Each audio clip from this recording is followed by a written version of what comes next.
हम नरेंद्र मोदी से, ईडी से, सीबीआई से, इनकम टैक्स डिपार्टमेंट से डरते नहीं। कर लो जो करना है, कोई फर्क नहीं पड़ता। बीजेपी ने चोरी किया, मध्य प्रदेश, हरियाणा, महाराष्ट्र, अब बंगाल, असम,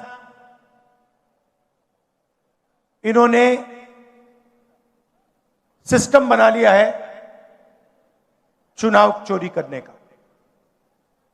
लाखों नाम काट देते हैं, लाखों नए नाम जोड़ देते हैं। इलेक्शन कमीशन इनके कंट्रोल में है, ब्यूरोक्रेसी इनके कंट्रोल में है, और ये सोचते हैं कि इनका राज अब रुक नहीं सकता।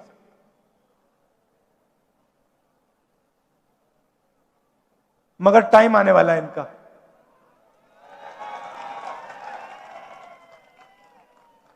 आप देख लेना, इनका टाइम आने वाला है। क्योंकि जनता को यह बात समझ आ गई है कि नरेंद्र मोदी जी, अमित शाह जी देश को बेचने का काम करते हैं। Airport, ports, infrastructure, power plant, अब निकोबार आइलैंड में मतलब पूरा का पूरा वहां पे बेच रहे हैं अदानी जी को। तो जनता को बात समझ आ गई है, इलेक्शन चोरी होता है और फिर आपका धन आपसे छीना जाता है, अदानी अंबानी को पकड़ाया जाता है। मैंने आपसे पूछा कि हरियाणा में सबसे बड़े मुद्दे कौन से हैं। आप हजारों किलोमीटर चले हो और आपने कहा कि हरियाणा में सबसे बड़ा मुद्दा बेरोजगारी का मुद्दा है। और ये सिर्फ हरियाणा की बात नहीं है, पूरे देश में बेरोजगारी फैल गई है। युवाओं को रोजगार नहीं मिल सकता है, डिग्री मिल जाती है, प्राइवेट यूनिवर्सिटी में, कॉलेज में डिग्री मिल जाती है, मगर फिर रोजगार नहीं मिल सकता। छोटी industry, small medium size industry सारी की सारी बंद हो गई। सीधा सा मॉडल है, अदानी अंबानी जी को देश का धन दिया जाता है और चाइना का माल हिंदुस्तान में बेचा जाता है। युवाओं को इंस्टाग्राम, सोशल मीडिया, इसका नशा दिया जाता है। और अगर आप सबूत चाहते हैं कि नरेंद्र मोदी कंट्रोल में है, तो मैं आपको अभी सबूत दे देता हूं। कुछ दिन पहले यूएस इंडिया डील हुई, आपने देखा आपने? यूएस डील में हिंदुस्तान ने अमेरिका को क्या दिया और अमेरिका ने हिंदुस्तान को क्या दिया, मैं आपको बताना चाहता हूं। और इसलिए बताना चाहता हूं क्योंकि ऐसी डील कोई भी प्रधानमंत्री नहीं कर सकता, ना कांग्रेस पार्टी का, ना बीजेपी का, ना किसी और पार्टी का ऐसी डील कर सकता है। और अगर डील करी है तो अमेरिका के दबाव में आकर करी है। डील में क्या हुआ? हमारा कृषि का सेक्टर, उसको अमेरिका के किसानों के लिए खोल दिया गया। दाल, कपास, अखरोट, बादाम, अमेरिका के किसान अपना माल अब हिंदुस्तान में बेचेंगे। उनके हजारों एकड़ के खेत होते हैं, मैकेनाइज्ड खेत होते हैं, हमारे छोटे खेत होते हैं।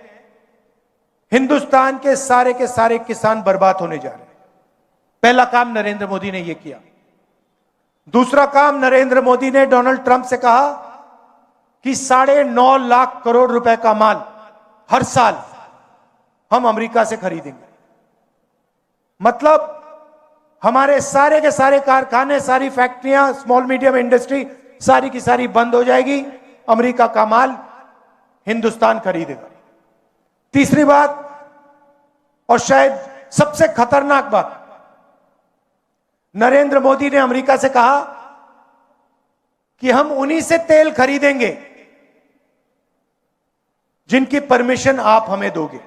आपसे पूछे बिना हम किसी से तेल नहीं खरीदेंगे, चाहे सऊदी अरेबिया हो, वेनेजुएला हो, इराक हो, ईरान हो। हिंदुस्तान तेल खरीदेगा तो अमेरिका से पूछकर, डोनाल्ड ट्रंप से परमिशन लेके खरीदेगा। और चौथी बात, आपका सारा का सारा डेटा जो आप बातचीत करते हो, मैसेजेस भेजते हो, आपका मेडिकल डेटा, अस्पताल में आपका जो डेटा है, सारा का सारा नरेंद्र मोदी ने अमेरिका को पकड़ा दिया है। तो ये 4 चीजें नरेंद्र मोदी ने अमेरिका को दी। हिंदुस्तान को क्या मिला? हिंदुस्तान को कुछ नहीं मिला, जीरो, कुछ नहीं मिला। हमारा टैक्स बढ़ गया, उनका टैक्स जीरो हो गया, हमारा डेटा गया, हमारा कृषि का सेक्टर गया, हमारी ऑयल सिक्योरिटी, एनर्जी सिक्योरिटी गई, हमारी इंडस्ट्री बर्बाद हो गई। अमेरिका का कुछ नहीं गया। इसके 2 कारण हैं और मैं आपको साफ बता देता हूं। सबसे पहला कारण, आपने नाम सुना होगा एप्स्टीन का, सुना है? 30.5 लाख एप्स्टीन की फाइल्स अमेरिका में पड़ी हुई है। नरेंद्र मोदी की पूरी हिस्ट्री, उसका चरित्र उन फाइलों में है। और डोनाल्ड ट्रंप यह बात जानता है, समझता है। डोनाल्ड ट्रंप खुल के कहता है, मीडिया में खुल के कहता है, अपने ट्विटर पे खुल के कहता है कि नरेंद्र मोदी के करियर को मैं 1 मिनट में खत्म कर दूंगा। और दूसरा काम, अदानी कंपनी पर अमेरिका में केस लगा रखा है, क्रिमिनल केस। अदानी जी हिंदुस्तान के सबसे बड़े बिजनेसमैन हैं, अरबपति हैं, मगर हिंदुस्तान से बाहर नहीं निकल सकते, क्योंकि जैसे ही हिंदुस्तान से बाहर जाएगा, अमेरिका में इस पर केस है, क्रिमिनल केस है, इसको पकड़ के ये ले जाएंगे। और ये केस अदानी पे नहीं है, ये बात आप समझिए, ये केस नरेंद्र मोदी पर है। क्योंकि नरेंद्र मोदी और अदानी एक है। कंपनी का नाम अदानी है, कंपनी का नाम मोदानी होना चाहिए। और ये पूरा देश जानता है, पूरा देश जानता है कि बीजेपी का फाइनेंशियल सिस्टम, बीजेपी का फाइनेंशियल स्ट्रक्चर अदानी है। और ये डोनाल्ड ट्रंप को भी मालूम है, इसलिए उसने केस लगाया है और हिंदुस्तान के प्रधानमंत्री को कॉम्प्रोमाइज कर दिया है। नरेंद्र मोदी चू नहीं कर सकता है बिना डोनाल्ड ट्रंप के परमिशन लिए। डोनाल्ड ट्रंप अगर इससे कहेगा तू जंप मार, नरेंद्र मोदी जंप मारेगा। यह हिंदुस्तान की सच्चाई है। और आप लिख के ले लो, आप लिख के ले लो, ये जो नरेंद्र मोदी है, जो आज हिंदुस्तान के प्रधानमंत्री हैं, ये टिक नहीं पाएंगे। क्योंकि जनता में इतना गुस्सा है, आपको जितने इलेक्शन चोरी करने कर लो, मगर अंत में जो जनता की सच्चाई है, जनता में जो गुस्सा है, उसका सामना आपको करना पड़ेगा। और जनता डिसाइड करती है हिंदुस्तान में क्या होगा। आप देख लेना, आपने देखा, पता नहीं, मैंने भाषण किया, यूएस डील पर भाषण किया लोकसभा में, मैंने एप्स्टीन का नाम लिया और नरेंद्र मोदी ने अमित शाह को इशारा किया कि भैया, इसको स्पीकर से कहा कि भैया बंद करवा। 4 घंटे लोकसभा में मुझे बोलने नहीं दिया। मैं क्या बोलने जा रहा था? मैं एप्स्टीन की बात करने जा रहा था, मैं अदानी के बारे में बोलने जा रहा था, मगर नरेंद्र मोदी जी उठ के पार्लियामेंट हाउस से भाग गए। आंख में आंख नहीं मिला सकते, यह सच्चाई है।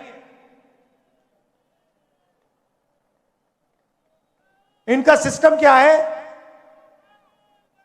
अदानी इनकी पूरी मार्केटिंग करता है, इनको ये पूरी देश का धन पकड़ाते हैं, इनके पास ईडी है, सीबीआई है, इनकम टैक्स डिपार्टमेंट है। और सीधी सी बात है, बंगाल में जिस तरीके से सीएम पद का शपथ हुआ, अब पहले इसको भारतीय जनता पार्टी बोलते थे, लेकिन अब इसका नाम चेंज कर करके रखना पड़ेगा भ्रष्टाचारी जनता पार्टी, क्योंकि जितने भ्रष्टाचारी हैं सारे भारतीय जनता पार्टी में समा रहे हैं। आप बोलिए, यही शुभेंदु अधिकारी को किस तरीके से नरेंद्र मोदी एक टाइम में बोलते थे पैकेट में डाल रहा, लेकिन कहां गया, किस जगह पे गए? भारतीय जनता पार्टी जो बोल रहे थे न खाऊंगा न खाने दूंगा। तो भाई आप देखिए, भ्रष्टाचारी जनता पार्टी में जो भी शामिल होगा वो खाएगा भी और खिलाएगा भी, यही तरीका है। आप बोलिए, जिस तरीका से ये शुभेंदु अधिकारी को नरेंद्र मोदी कहते थे कि ये किस तरीका से नारदा शारदा घोटाला, किस तरीका से कोयला घोटाला, क्या क्या नहीं आरोप लगाए, आज उसका सीएम का शपथ दिलाए गए और सिर्फ शपथ दिला के आ रहे हैं, ठीक है। उसके बाद देखिए, ये जो राहुल गांधी जी कह रहे थे ना कि ये नौटंकीबाज, ये कह रहे हैं कि शुभेंदु अधिकारी सीएम के लायक नहीं, लायक तो है ही नहीं है ना। आपको बताए ना, भ्रष्टाचारी जनता पार्टी ये हो चुकी है भारत में, जो भ्रष्टाचारी जितना बड़ा उसको उतना बड़ा पद मिल रहा। आप देखिए, बहुमत दिया है ना, बंगाल की जनता ने बहुमत दिया ही नहीं है ना, तब तो ममता दीदी देखिए हल्ला हंगामा कर रही है, सुप्रीम कोर्ट जा रही है, कहां कहां हल्ला हंगामा कर रही है। देखिए, बंगाल की जनता ने बहुमत नहीं दिया, ये चुनाव आयोग गणेश कुमार ने दिया है।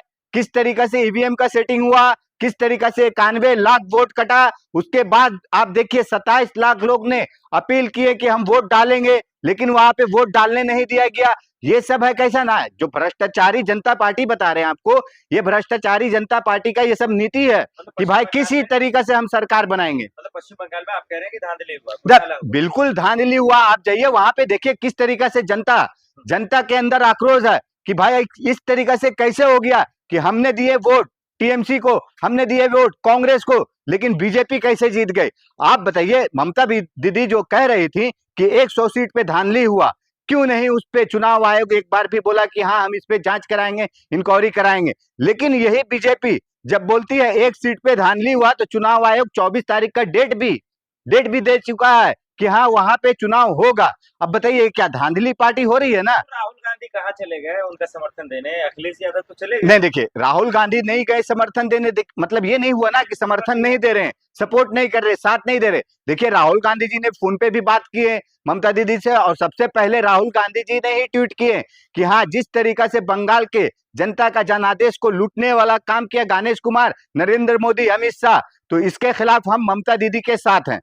राहुल गांधी ने सबसे पहला ट्वीट किए ना। उसके बाद भाई देखिए, जितने भी इंडिया गठबंधन के लोग हैं, जितने भी नेता हैं, सब लोग उनका साथ देने के लिए खड़े हुए हैं। अखिलेश यादव गए उनसे मिलने के लिए, लेकिन देखिए ऐसे जाके मिलने से क्या होना, जो जड़ से काम करना, भारतीय जनता पार्टी को जड़ से उखाड़ने वाला काम वो राहुल गांधी जी कर रहे हैं। और देखिए भारतीय जनता पार्टी, बंगाल में देखिए दोबारा चुनाव तो ये हमारे हिसाब से लगता है कि भारतीय जनता पार्टी के ये इतिहास में चाहे कुछ भी हो जाए, 2014 के बाद से भारतीय जनता पार्टी कभी कोई ऐसा दुर्घटना होने के बाद तो कोई इस्तीफा देता ही नहीं है। और आप चुनाव की एक राज जो भारतीय जनता पार्टी, इनके पिताजी का जो सपना था, तो वो सपना अब पूरा हुआ, और वहां पे आप चाह रहे हैं कि क्या दोबारा चुनाव होने देगा? ये लोग बिल्कुल नहीं होने देगा। तो आपकी दीदी क्यों कह रही है कि हम इंटरनेशनल, देखिए इंटरनेशनल में जाएंगे, सुप्रीम कोर्ट जाएंगे, हाई कोर्ट जाएंगे, ये सब कैसा ना लबबाजी चलते रहेगा, ये बिल्कुल कुछ नहीं होगा। तो ममता दीदी को देखिए, ममता दीदी को समझाने का क्या, ममता दीदी जो अपना कोशिश है, अपना प्रयास है, जो करना चाह रही कर रही, लेकिन क्या होगा, घूम फिर के वही आएगा, आ बैल मुझे मार, यही वाला बात होगा। बाद में जो आप बात कर रहे थे कुछ दिन पहले कि उनको जेल में डालने का, तो उनको किसी न किसी हाल में जेल में डाल दिया जाएगा ममता दीदी को, और उससे ज्यादा क्या कर सकती है भारतीय जनता पार्टी। तो आज शपथ ग्रहण हुआ, मोदी जी, अमित शाह जी, तमाम लोग वहां पे धुरंधर आए। अब बंगाल को क्या कहना चाहते हैं, बंगाल को कैसे देखना चाहते हैं? नहीं, देखिए सबसे बड़े आप जो धुरंधर की बात कर रहे हैं ना, सबसे बड़े नौटंकीबाज नरेंद्र मोदी धुरंधर वाला काम किए। भाई आप तो जब जहां पे जिसको चाहिए, जिस तरीका से कैसे उन्होंने, देखिए आप देखिए जो वहां पे शपथ ग्रहण समारोह में गए, वहां पे नौटंकी अपना करने लगे, वो जो बोलते हैं ना मदारी खेल दिखा रहे थे। किस तरीका से प्रधानमंत्री मोदी, इतनी बड़ी सभा, इतने कहां से मुख्यमंत्री लोग आए हुए हैं, राज्यपाल लोग आए हुए हैं, लेकिन वहां पे देखिए किस तरीका से भाई वहां पे जाके ऐसा लग रहा है नमाज पढ़ रहे हैं भाई। मोदी जी किस तरीके से नमाज पढ़ रहे थे वहां पे बंगाल में, आप लोग देखे ही नहीं। प्रधानमंत्री के लिए ऐसा अरे ऐसा प्रधानमंत्री के लिए कैसा बात कर रहे हैं भाई, वहां नमाज पढ़ रहे थे। और अब इनको देखना पड़ेगा आरएसएस बीजेपी वाले को। अरे एक्शन होगा, किस बात पे एक्शन होगा भाई, वो नमाज पढ़ रहे। देखिए हमारे देश का लोकतंत्र, हमारे देश का जो बोलते हैं ना, हमारे देश का लोकतंत्र संविधान जो बोलते हैं ना 36 कौम एक साथ रहती है, और हम लोग जो बोलते हैं ना हिंदू मुस्लिम भाई भाई एकता का जो पैगाम है ना, वो नरेंद्र मोदी बंगाल में दिखा रहे थे, नमाज पढ़ रहे थे।